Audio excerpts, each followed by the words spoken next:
Magandang gabi sa inyong lahat at tayo muli ay mag-aaral sa salita ng Diyos. Tayo manalangin. Ama namin, salamat sa inyo pong presensya. Salamat Lord God sa inyong paggabay, sa inyong mga tulong, kilos sa buhay namin. At muli ang gabing ito ay aming iniaalay sa inyo ang Bible study na ito. Ito ay magbigay ng kapurihan sa inyo. Kayo naman, Lord, ay magbigay sa amin ng kaliwanagan sa aming pong aralin. Itong aming samod dalangin kay Kristo. Amen. So tayo ngayon ay nasa chapter 4 ng Matthew, verses 12 to 17. At 12 to 16. 12 to 16. Okay. So sabi diyan, when Jesus heard that John had been put in prison, he withdrew to Galilee. Leaving Nazareth, he went and lived in Capernaum, which was by the lake in the area of Zebulun and Naphtali, to fulfill what was said through the prophet Isaiah. Land of Zebulun and land of Naphtali, the way of the sea, beyond the Jordan, Galilee of the Gentiles. The people living in darkness have seen a great light. On those living in the land of the shadow of death, a light has dawned. Yan. So dito muna lang tayo bubulay-bulay.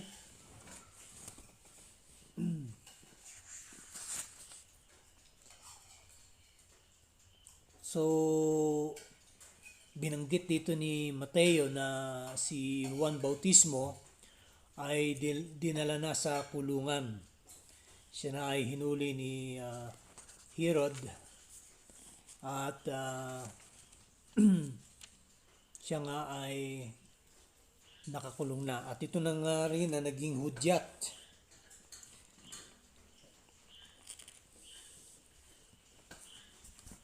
sa panimula ng ministeryo ng ating Panginoon.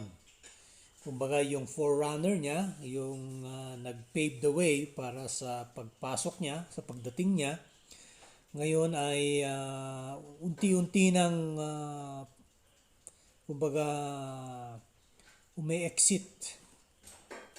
At siya ngayon ay hinayaan na ng Diyos na makulong. At later on, makikita natin when we go to chapter 14, ay doon yung kwento kung paano siya, kung bakit siya hinuli at bakit siya pinugutan ng ulo. Yan. So dito, makikita ngayon natin na si Jesus ay lumipat ng lugar mula sa kanyang kinaroroonan. Okay. Sa Nazareth ay siya'y lumipat sa bandang Galilee, specifically sa Capernaum. Aking ngayon tinitingnan yung mapa at ito ay sa bandang norte. Malayo ito sa Jerusalem. So from Nazareth, sa taas niya, doon naglagi ang ating Panginoon at doon niya inumpisahan ang kanyang ministeryo. So nung aking tinitingnan yung mapa, nakita ko na ang Galilee ay kumbaga isang lugar na very strategic sapagkat ang mga kalugaran sa bandang norte, sa taas niya, ay mga lugar na ng mga Hentil. So dito, makikita natin na ang unang rason kung bakit pinili ni Jesus na lumipat ng lugar mula sa Nazareth patungo sa Galilee, sa Capernaum specifically, ay dahil nga sa strategy ng kanyang pagmimisyon. Makikita natin na ang lugar ng Capernaum ay nung panahon na yon ay meron at least mga 1,500 people. So malaki-laki na rin yan nung araw. Kung ating titingnan, meron ng at least 1,500 sa lugar na yon. At sabi nga, it is a very suitable base para sa kanyang urgent mission. Maraming tao, marami ring mga kilala sa kasamaan, at kumbaga malapit pa sa dagat, sa lake, tsaka sa lake ng Galilee. May dagat sa bandang kaliwa ng mapa. Sa Sea of Galilee naman, dito, meron din siya. At meron din naman yung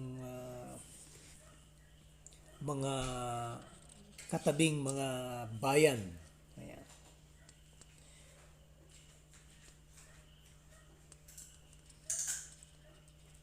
So,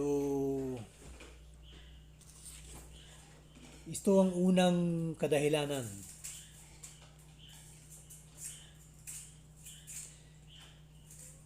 Tayo bilang mga mananampalataya ng Panginoon, minsan ay dadalhin tayo ng ating Diyos sa isang lugar na hindi natin alam. Maaaring kung ikay sa nagtatrabaho pa lang, pwede kanyang dalhin sa abroad, gaya ng mga nangyari sa atin. At sabi nga, kung saan ka naroroon ay definitely hindi ka nilagay ng Diyos doon para mag-ipon lang ng pera. Kundi ikaw ay magamit niya. Kung ikaw ay mananampalataya. Kung ikaw naman ay isang taong nandun at doon ka nakakilala, then yun ang isang panawagan mo. Ikaw ay tinawag ng Diyos sa lugar na yon. At ikaw naman ay sumasama sa iglesia at gusto mong lumago at gusto mong makilala pa ng lubos ang ating Diyos. So, dapat, sabi nga, tayo na mga hinirang ng Diyos ay hindi nawawala yung tinatawag na sense of mission. Kadalasan, hindi natin tinatanong sa ating panalangin kung saan bang lugar mo ako gagamitin o Diyos. Usually karamihan ng mga komportable na sa lugar kung saan sila nagmi-ministeryo ay hindi na naisip pa na lumabas o humayo o umabot pa ng mga kaluluwa sa ibang lugar. At yan minsan ang nagiging kumbaga comfort zone ng mga pastor at mga elders. Kaya nga makikita natin sa mismong experience ni Apostle Paul. Siya na nagtatag ng mga iglesia. Ay hindi mo siya makikita na nananatili sa isang lugar. Maaaring tatagal siya sa isang lugar gaya sa Efeso, sa church ng Efeso, o sa church ng Ephesian, okay, sa Ephesian church. Tumagal siya ng 3 taon. Pero makikita mo na yung kanyang pasanin ay hindi lang para doon sa lugar na yon, kundi gusto niyang maabot pa ang ibang mga kalugaran. At yan, maaari nakita niya rin yan sa ministeryo ng ating Panginoon. Nakita niya na naging strategic point para kay Jesus yung lugar na yon. At kay Paul, dahil nga nung una siya nagmi-ministeryo sa mga Hudyo, pero dahil ayaw tanggapin ng mga Hudyo o karamihan ng mga Hudyo ang kanyang magandang balita ng kaligtasan mula nung siya ay nakakilala sa Panginoon, sabi nga niya sa Book of Acts then I will go to the Gentiles. So, dito makikita rin natin na ang ating Panginoon, pinili niya itong Galilee. Now, ang Galilee is hindi naman kalakihang lugar yan. Ano?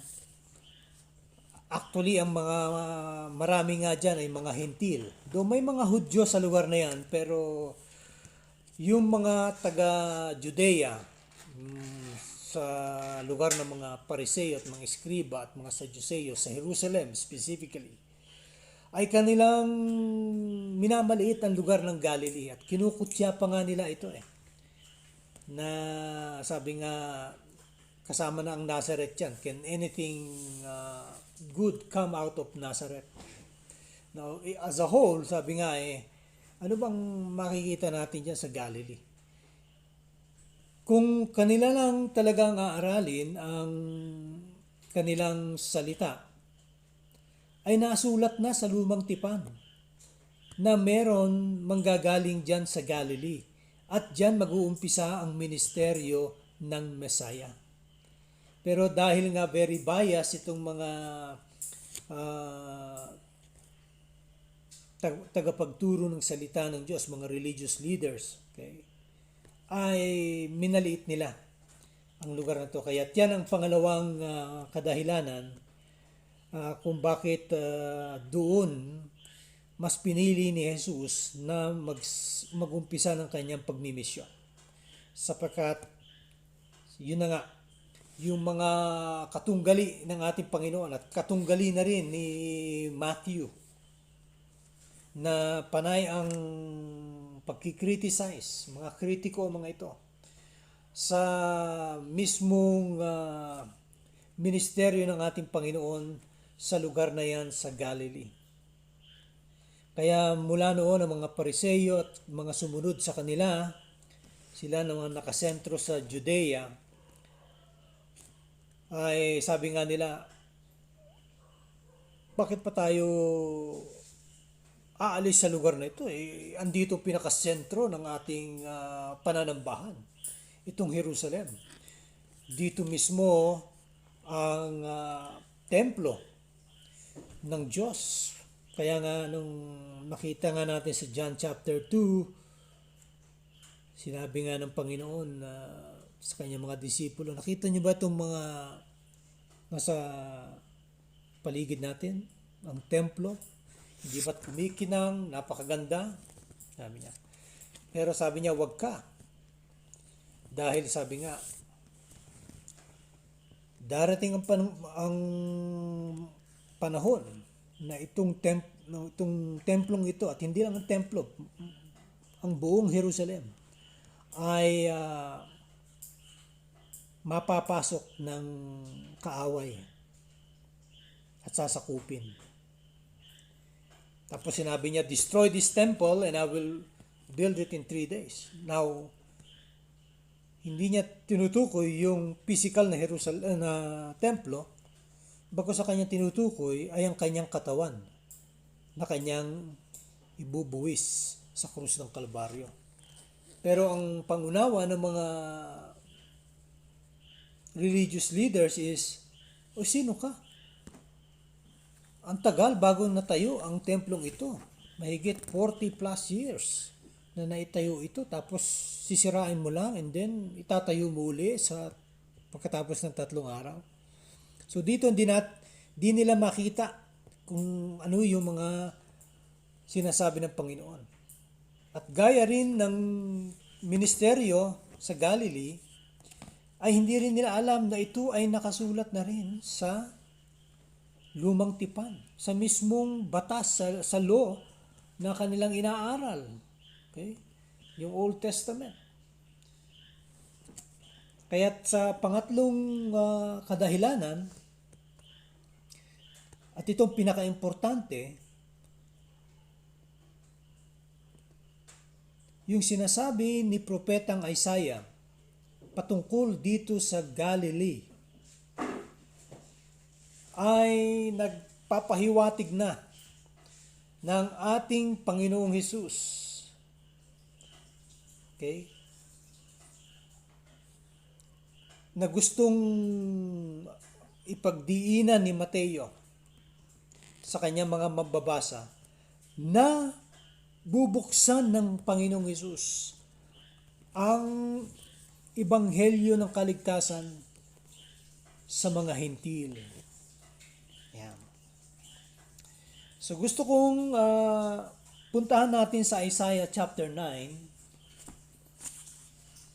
para makuha natin yung mismong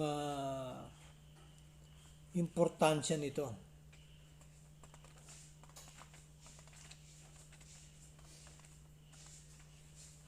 So Isaiah chapter 9 verses 1 and 2. Dahil dito, kinuha ni Mateo yung kanyang sinulat.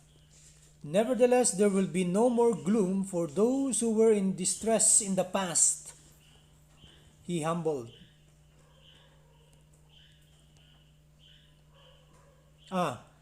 Ulitin ko. Nevertheless, there will be no more gloom for those who were in distress. Yan.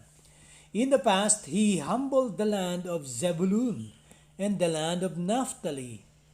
But in the future, He will honor Galilee. Ayun, doon yung salitang, yung lugar na Galilee of the nations. Ibig sabihin yan, Galilee of the Gentiles. By the way of the sea beyond the Jordan. At sabi niya sa verse 2, the people walking in darkness have seen a great light. On those living in the land of deep darkness, a light has dawned. You have enlarged the nation and increased their joy. They rejoice before you as people rejoice at the harvest, as warriors rejoice when dividing the plunder, and so forth and so on. So dito makikita natin na ito mismo ang ginamit din ni Mateo.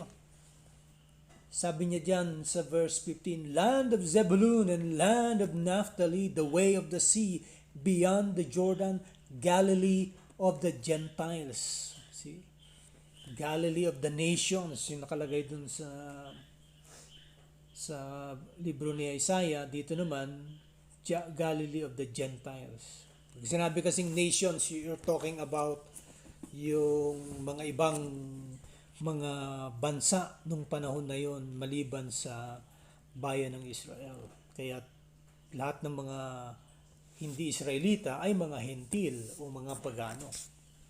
And sa verse 16, the people living in darkness have seen a great light. On those living in the land of the shadow of death, a light has dawned. So kilala itong Galilee na isang lugar ng mga kumbaga taong namumuhay sa kasalanan. Kaya nga itong mga Pariseo at Sadduceo sa Jerusalem, sabi nga nila, ano bang makikita maganda dyan sa Galilee? Pero dito makikita natin na sabi nga itong mga taong namumuhay sa kadiliman ay makakakita ng isang malaking liwanag. Yung mga taong namumuhay dito sa lugar na ito, sa lugar ng, sabi nga, anino ng kamatayan,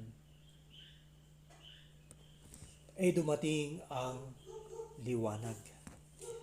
So, ito isang rebuke para sa mga Israelita at lalo na sa mga religious leaders sapagkat hindi nila inaral ng husto ang kanilang libro. Ang ating Panginoon, alam niya ang kanyang Old Testament. Okay?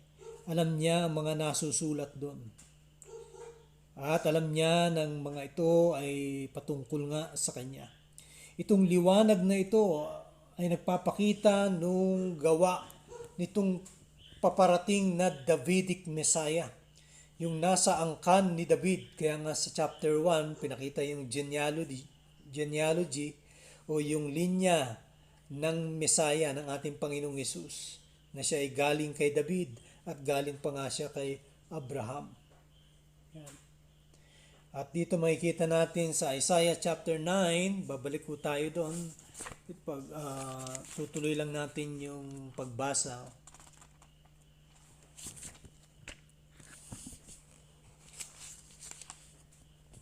Verse 6. So, binasa natin kanina verse 1 to 2 dapat, pero nabasa ko na rin yung verse 3. Pero sa verse 6, tingnan nyo maigi. Sabi diyan, "For to us a child is born, for to us a son is given, and the government will be on his shoulders, and he will be called Wonderful Counselor, Mighty God, Everlasting Father, Prince of Peace. Of the greatness of his government and peace there will be no end. He will reign on David's throne and over his kingdom, establishing and upholding it with justice and righteousness from the time on and forever. The zeal of the Lord Almighty will accomplish this." So ito'y isang propesiya na nagkaroon ng kaganapan nung dumating na ang ating Mesiyas. Okay? Kaya makikita nga natin si Jesus, yung aking turo sa Gospel of Luke, na kung saan ay sabi nga, paano masasabi na dumating na nga ang Mesiyas. Okay? At nung pumasok sa isang sinagoge ang ating Panginoon, binasa niya yung parte ng Book of Isaiah na kung saan ay sinabi niya na natupad na ang propesiyang ito.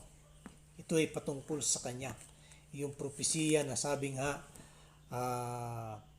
ang mga bulag ay nakakita, ang mga bingi ay nakarinig, ang mga mahihirap ay naipamalita sa kanila ang magandang balita ng kaligtasan.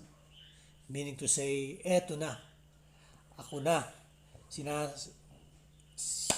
sinasabi ko na sa inyo na ngayon itong mismong propesiya na aking binasa sa libro ng Isaiah ay nagkaroon na ng katuparan. Nagulat yung mga Pariseo at Saduseo. Sabi, paano natupad? Sinasabi mo ba na ikaw ang tinutukoy ng mga salitang yan? Kaya nga magmula noon ay nag-isip na kung paano nila patatahimikin ang ating Panginoon, at kung kinakailangan umabot pa sa kanyang kamatayan ay kanila itong gagawin. So here makikita natin na talagang ang mga mismong religious leaders na dapat sila yung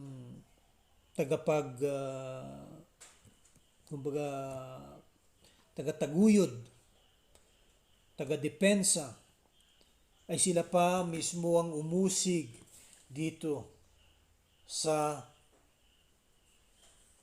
pangako nung lumang tipan na ngayon ay nagkaroon na ng katuparan sa katauhan ng ating Panginoong Yesus. Kaya't malaking kahibangan at kahangalan sa mga religious leaders ng panahon ni Jesus na hindi nila nakita ito. Pero dito pala makikita na nga natin na hindi lang sa mga Israelita ibinigay ang kaligtasan, kung hindi pati sa mga Hentil. Na hindi ibig sabihin na dumirekta ang ating Panginoon at finokus niya na sa mga Gentiles ang kanyang pagmiministeryo gaya ni Apostle Paul. Pero sabi nga, ito lang ay pagpapatunay na kung bakit niya pinili ang lugar na yan sa Galilee ay dahil nga sa una nagkaroon ng katuparan na yung mga propesiya dito sa lugar ng Naphtali at ng Zebulun, na kung saan sabi nga mag-uumpisa ang ministeryo ng Mesaya. Kaya nga tayo bilang mga mananampalataya, sabi, ay kailangan nating tingnan maigi at aralin maigi ang salita ng Diyos para hindi tayo nahuhulog sa kinahulugan ng mga religious leaders ng panahon ni Jesus. Maaaring mahulog tayo sa pagiging self-righteous na tingin natin sa sarili natin ay tayo'y laging tama at tayo'y hindi na nagkakamali. Okay? Yan ay pwede natin mailagay sa kahit anumang mga sitwasyon, whether sa tahanan, sa opisina, sa public place. Kailangan natin, sabi nga, makita na huwag tayong nagmamagaling na parang hindi na tayo magkakamali. Kung tayo man ay nagkamali, dapat humingi tayo ng tawad. Ito mga pariseyong ito, imbis na humingi ng tawad, anong ginawa nila? Nagplano pa sila kung paano nila patayin ang Mesiya. Kaya't napakaganda yung mga susunod nating aralin sapagkat nag-umpisa na ang ministeryo ng Panginoon. At sa Huwebes, dahil bukas ay Miyerkules, prayer meeting, sa Huwebes ay ating aralin ngayon yung mga kasunod ng ating binasa ngayon sa Matthew. At ito ay patungkol nga dun sa repentance. Kaya't ihanda natin ang ating mga puso at ang ating mga sarili sa pagbubulay-bulay sa kanyang salita sa susunod na araw. Purihin natin ang ating Diyos. Magandang gabi sa inyong lahat.